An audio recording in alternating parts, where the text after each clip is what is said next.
Uh, Yo, Good morning. good morning from Hong Kong. uh, how's Hong Kong? How'd you get from the airport? Well, considering I'm bootstrapping now, I took a bus because that's 23 Hong Kong dollars and it takes you directly to where I need to go. Oh, that's awesome. Usually I take a cab, but I figure it's like a 15x price difference. I have to do right by my investors That's and, good.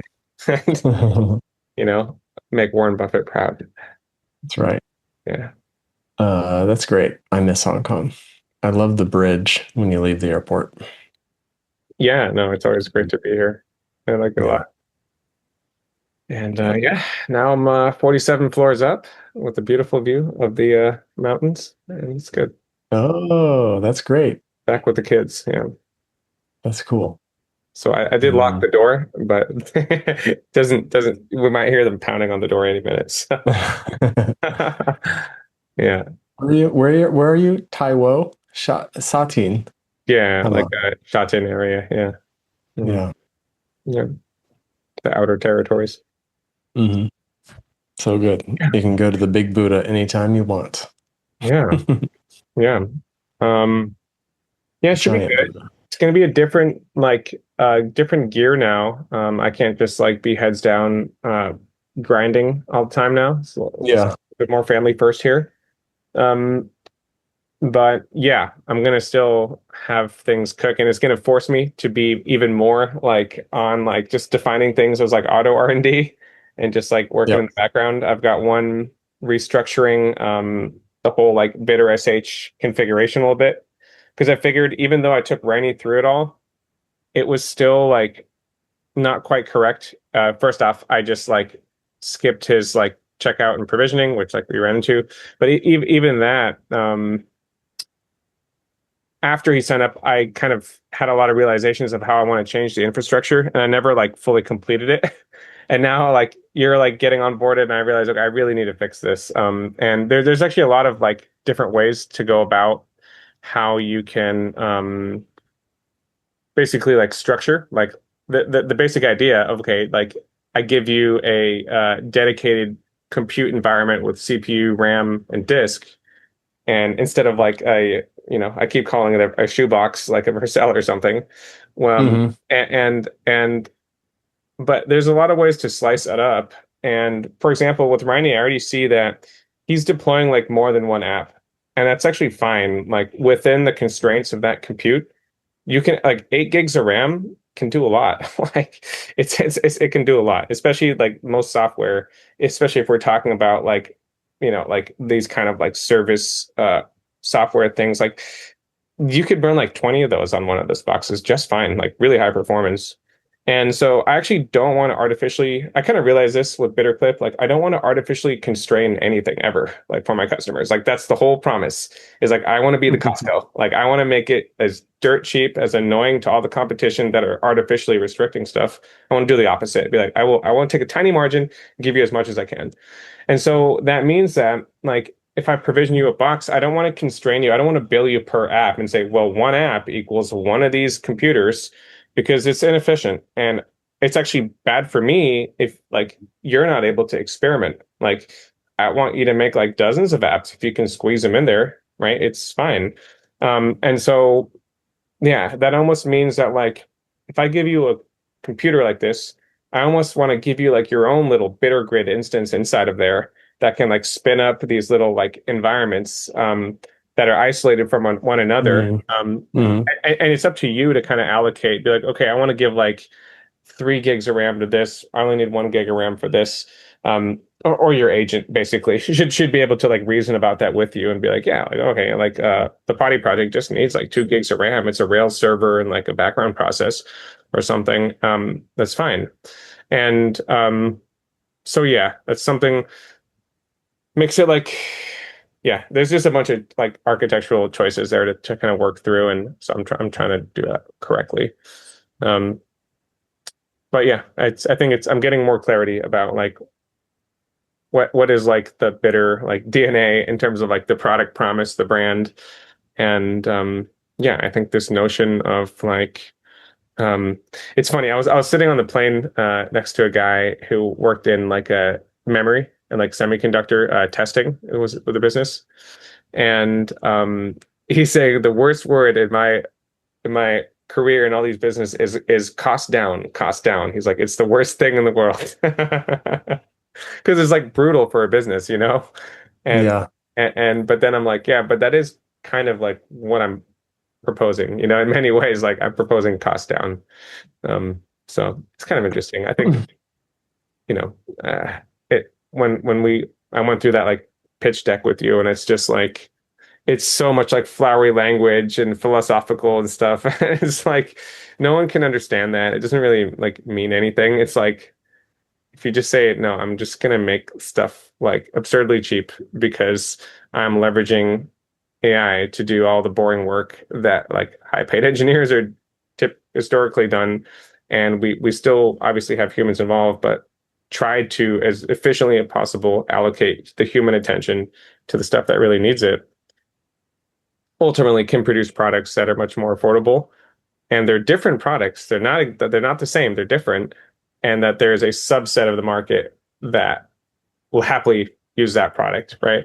Then Mhm. the more like yeah, polished one. That's sort of the thesis. And that yeah, there's a bundling and vertical integration between that sort of maybe makes up I'm, for that lack of polish in some ways because it's all compatible for like a in a single interface for an agent. Yeah. I was just thinking, I'm telling Claude, look at Bitter SH and tell me if there are other offerings out there like this. Mhm. Mhm. Mostly just because I want to hear how they are marketing themselves. Mhm. Mhm. Interesting to see. And it also, I mean, it's a question of how well I'm even presenting it. You know, like it's. I think the current site is still fairly vague on what it is. Claude says, let me frame what Bitter actually is before I continue. Yeah. Yeah. Bitter is a narrow specific thesis, a vertically integrated operating base for AI agents building SaaS products. The key differentiator isn't the VM or the terminal, it's the bundled product services, payments via Bitter checkout, email, analytics, secrets, controls, support desk, media, exposed through a single CLI that an agent can operate autonomously. The agents.md file is the context layer. It's essentially Bitter's bet that agents need persistent project memory to keep improving software, not just generate it once. That's a distinct surface from either a pure code sandbox infra, or B, no code vibe tools. Mhm. It's trying to be the operational loop after the code is written. Mhm. Yeah. I think Closest real analog, replit. mhm. Mhm. That's interesting. I think it's pretty accurate, actually. Yeah. Um, Probably it's missing on, but also this is like the least mature part of it, but like missing the emphasis on like go-to-market tooling. But it makes sense because right now that's essentially just like BitterClip in some ways, maybe Bitter Inbox, you know, but it's really more just like base infrastructure. Like, Mm-hmm. yeah, I think, but that's I think, yeah, that's like the aspiration is like is There's also Bolt Cloud and Agents VM, Agent VM, hmm, agentvms.com. hmm, Unleash AI agents safely, securely, and at scale. Okay. And Bolt Cloud. I don't know what that is. hmm. That's the great convergence. Everybody is just building things. Did you see the Fable news? Have you opened X? No, no, no. I had a run going on my computer, and I came back to the terminal that just saying like pay. I was running it like by the command line, like I Yeah, wasn't using. I just was doing a loop. yeah. But anyway, I came back to this, and it says there's an issue with the selected model. It may not exist or you may not have access to it. Hmm. And what it is, when I go to X, the Hmm. US government has mandated that Fable cannot be available. Huh, huh. I actually haven't clicked it. I only opened X right before we got on the call to I see was if there just was anything using it to like talk an hour about. ago on my phone. It's wild. At 7:50, yeah. So the US Wow. government, citing national security authorities, has issued an export control directive. The net effect of this order is that we must abruptly disable Fable 5 and Mythos 5 for all our customers to ensure compliance. Wow. That's I mean, crazy. either they're just leaning into the mythology here Yeah, yeah, and like purposely like yanking it. Gosh, it's a bizarre thing. Like when it says like, oh, we're like letting you have it until June 22nd, and then it's unclear, like they're gonna bill you per minute, or like what does that even mean? Like it won't be part of yeah. the subscription until then. Like, yeah, it's a strange one. Hmm. I don't know what Um, to make of it. I think like yeah, we'll it's see. it's it's gonna give. I mean, people are saying that this is like terrible marketing by Anthropic, but everybody's talking about them. Yeah, no, they're extremely good at marketing. I think it's the opposite. Yeah, I think they yeah, they just never make waste of anything and yeah. turn it into a big scene. Um, Hmm. yeah, I think Now, I mean, that's basically saying like our model is so good that the exactly, government told us to take it down. exactly. That's Yeah, that's that's pretty good press. exactly. It's too dangerous to even give to the peasants. Yeah, Yeah. But yeah. still, it is pretty. I mean, do they really have to take it down? I don't know. That's interesting. Yeah. I mean, I think there was already a lot of people talking about how it's nerfed in all kinds of ways. And it's actually kind of Hmm. interesting because one thing I've been seeing is that like malware is now deliberately like injecting like stuff that's like disallowed. So like in the malware, they'll put like bio and like nuclear like stuff in like just in the code, like in the comments and stuff. So that Hmm. when like a Fable class model sees it, it's like, oh, I can't look at this. Like Oh, it I haven't seen that. yeah. That's So smart. it's like yeah, it's kind of like an immune system against the immune system. Yeah. It's really funny, and so this is like a super hard problem. Um, I mean, honestly, I think that I, again, like I feel like OpenAI is like kind of taking the right like direction here, where it's like okay, like as much as possible, just make it available so that if you're building an application, you can't build the defense if you don't understand the offense. Like, so they're really hand in hand. And yeah, I thought it was quite weird when they're saying, oh, we're going to make Mythos available to select partners to do like defensive hardening. Like, what about everyone else? What if you're not in that like list of 100 companies that gets access to it first, Like, yeah, but it's who knows. I'm sure it's like give people a benefit of the doubt. It's just there's no like right answer. It's all messy. Yeah. Yeah. But yeah, no, it is kind of like it does seem like we may have this like fork, and maybe it already is that way, where it's like the models will get like locked away for many use cases. And like it'll be curious to see like how like in 5 years, like how that looks. Like will you need like special clearance to use like stronger models and things like that? Yeah. And how much of it becomes like in medicine, you can't practice medicine without a license or anything like that, and there's like really serious consequences if you do anything like it. And okay, am I going to have to seek like a cybersecurity license in order to use a strong model? um and it And becomes how like good are the open source ones going to be? Mhm. And those can't be regulated, and so they're like on the black market. Well, they will. I'm sure they will be regulated. I mean, that's basically what Anthropic is like pushing for, right? Is like, hey, like, please regulate us. We need regulation. And a lot of people, kind of say, well, that's convenient for But you to say you're pulling the ladder up for everyone else yeah, because it makes it impossible to develop models. Yeah, but it's really hard to know, like, unless you're like really on the inside of that to like know like what's like right or wrong. Um, yeah, yeah, I don't know. It's like pretty, doesn't pretty like interesting. doesn't SBF own like a chunk of Anthropic and stuff? I don't know. Mhm. Yeah. Was that one of his investments? Yeah. Yeah, I think so. And yeah, there's like I saw this tweet like his like cellmate is saying that like he doesn't feel any remorse, doesn't feel like he did anything wrong. It's like seeking a pardon now and stuff. So yeah. Yeah, I don't know. We'll see. We shall see. But that's wild. Yeah. Um I've been yeah. enjoying the SpaceX stuff. It's just so wild that we have companies that are worth almost $5 trillion. Say Uh, how much it is now? Google Meta, Oh, the mangoes. Yeah. That's the wild. new acronym now. Apparently if you say Fang, people will like won't talk to you anymore. You have to say mangoes now. I haven't heard that. Meta, Amazon, Meta, Amazon.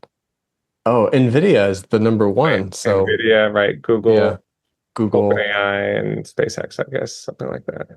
Or maybe it's Anthropic. Man, yeah. Anyways, yeah, yeah. Meta, Anthropic, But Nvidia, Anthropic's, Google, yeah. OpenAI, SpaceX. Those are the monsters in the market. Yeah, I mean, it's pretty cool. I regret like passing on a chance to buy secondaries on Forge like a year ago. Yeah, I feel um, like that on a lot of companies. I actually was looking when I was looking at my Gmails for like people selling secondary, my Gmail going back looking for the word SpaceX, trying to find what the price was they were yeah, selling them at or what the valuation that would have was. been like an Just to kick myself, but oh well.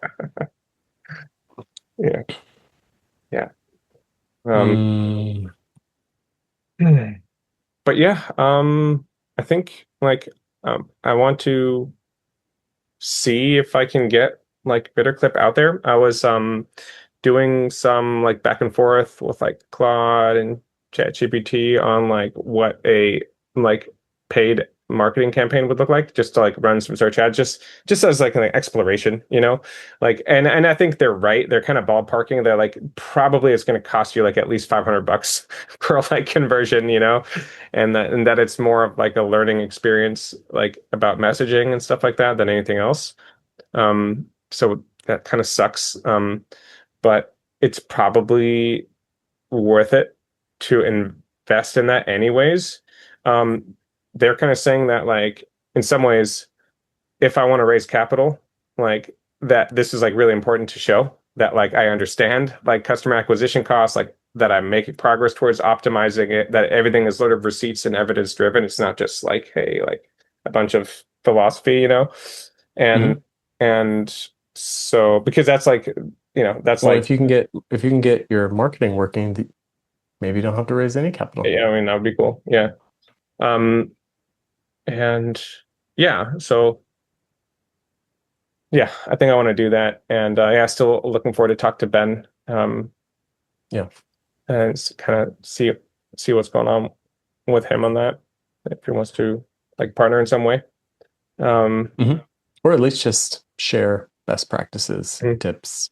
yeah, Um, like log into not Google Analytics, log into like Meta ad platform, yeah, Google, whatever yeah. their thing is And that's what called. I was thinking. I was like, before I don't want to like waste the call with him. You know, it sounds like you know he's a really like valuable person to talk to.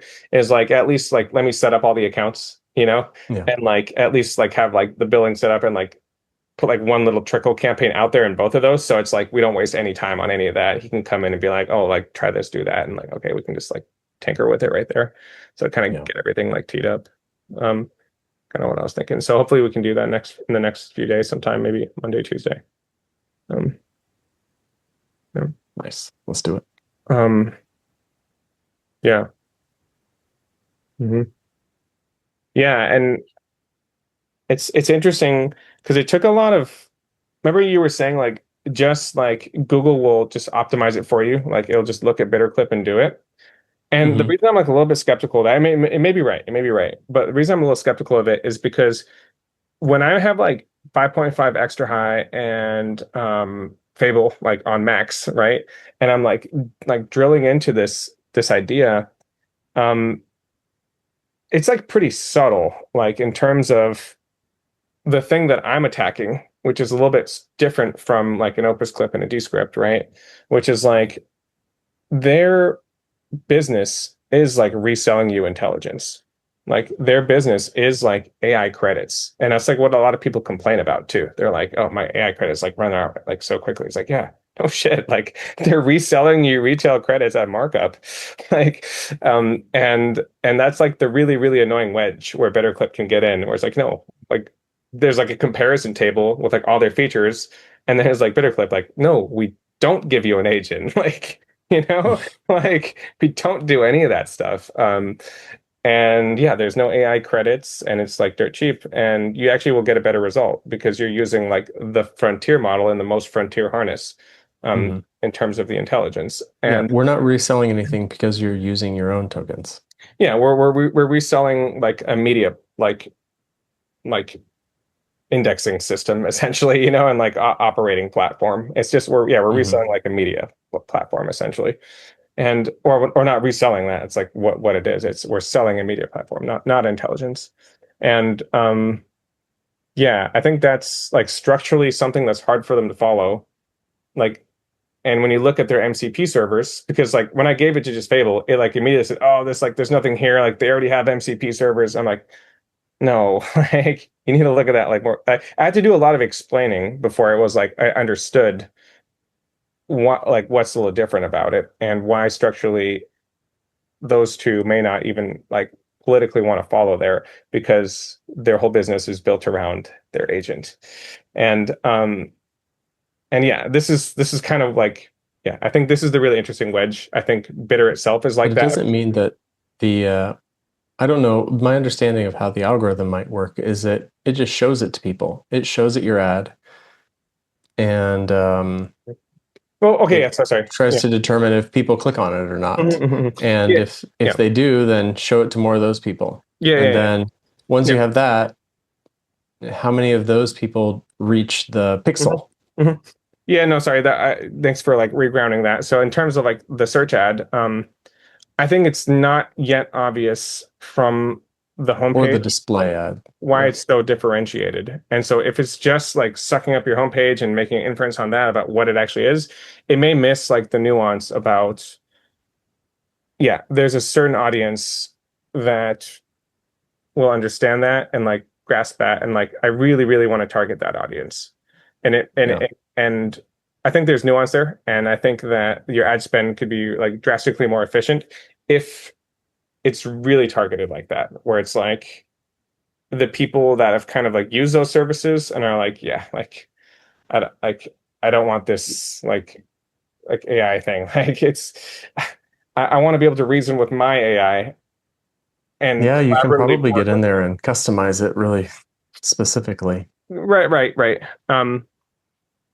But yeah, so I think that I'm doing that prep work so that when I go in there, like I even know how to explain it because like a lot of it is like just like finding the language to like explain it concisely because there's like an explanation that's like very like technical and dry, like maybe like Oh yeah. sort of like investor facing, and then there's like framing in a way where the customer gets it, you know, and I think there's really Yeah. like two kind of um fronts there. A One lot is of a like lot of t- a lot of times you want some of the framing to be really broad mhm, because at first you just want people to click on it. mhm, Like mhm, you might just say, the latest in video editing. mhm, And it's just really broad because you need people to click to mhm, just get data, to mhm, just send them to your website and see mhm, if they bounce or not. mhm.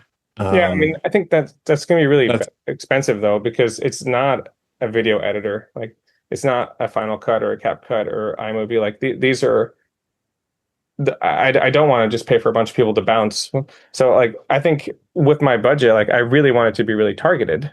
So I really Yeah. want to find the people that are like looking for Descript alternatives or something like that. And that might be an expensive like cohort, but I think those people will be primed to be like, okay, I see why this could be interesting. This is like a totally different angle. And A, they're leveraging like the subscription I already pay for, and B, they're leveraging the context I already have. Like, and if they're like unabashed about that, like, that Yeah. might be right for me. And I think that's a small subset of the Descript customer base. I really and Opus Clip is the two. I just those are the two I'm like comparing to right now. But like I think it's a small subset of them that are like in that boat. But that's who I want to reach. Like I think those are the ones I'd be like, oh, like yeah, this is like way better. And I also realized that I could maybe make an even more like accessible cheap tool, which is like literally like the ultra vending machine is like you just upload a video and it spits out the transcript, and it's almost like you don't even need an account. Like it's just like you like pay $1 and you can upload a video, get out a transcript, and maybe even it just gives you a URL for like a unique MCP server that you can just connect to right there and like try it out. And so I was thinking like how can I go even further with this where it's like you don't even need an account. You can just like literally like do it right there, try it out, and like yeah. So yeah, I don't know. Lots of like things buzzing Yeah. through my head. But You probably get a lot of traffic just by posting in like /startup on Reddit, startup/entrepreneurship/video editing. Just start by posting there and telling a story mhm, about why you built it. yeah. And I have so much like, reservation about that because they're always like no self-promotion, like none of this, and like so I'm so always but afraid not I'm gonna in get like banned immediately. yeah. I don't think they do that in startups and entrepreneurship. Mhm. Um, Yeah, just don't put any links. yeah. Mm. But I don't know. Mm, Okay, we got a little. enroll people in your journey as opposed to trying to sell them. That's another way.